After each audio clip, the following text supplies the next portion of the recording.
אבל אם היה 4 בנות לפניה, בכלל לא היו קונים לה כלום. נכון. אבולבנת. אני בינתיים אבולבנת. לא, בעזרת השם יש לך 2 בנות, מה? יבואו גם בנים. גם את בת. מי הבת שלך? את קטנה שלי, זה בטן לי יש יפה. בן. לא יודעת מה איתך, אבל לי יש בן. אחי, הבן הקטן. נו, זה בן דקודים, מה את רוצה? לאחד יקום. הלו.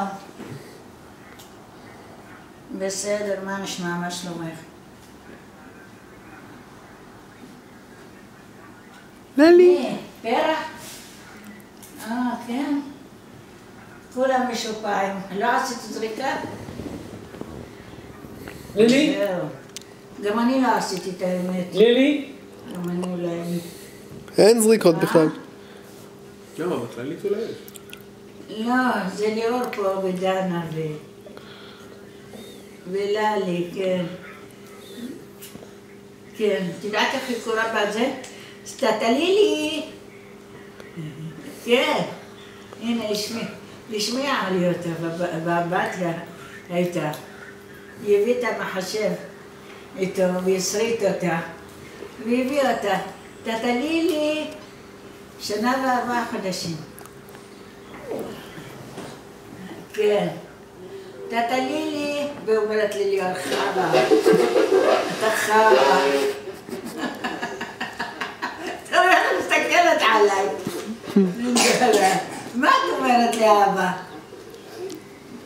גם חסקן שמע את זה.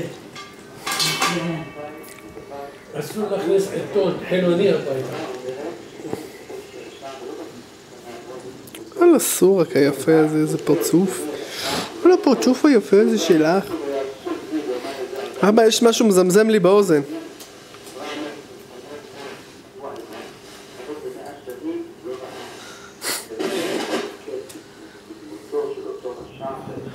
על הסורק היפה. ללי?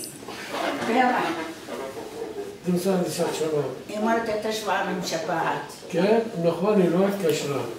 תגידי, גם אפרים כבר 4 ימים בבית. תגידי לה. שיהיה בריא. רגע, היא מדברת, לא יודעת עם מי. תגידי גם אפרים. ליאור, בוא תראה, בוא תראה סרטון שלך.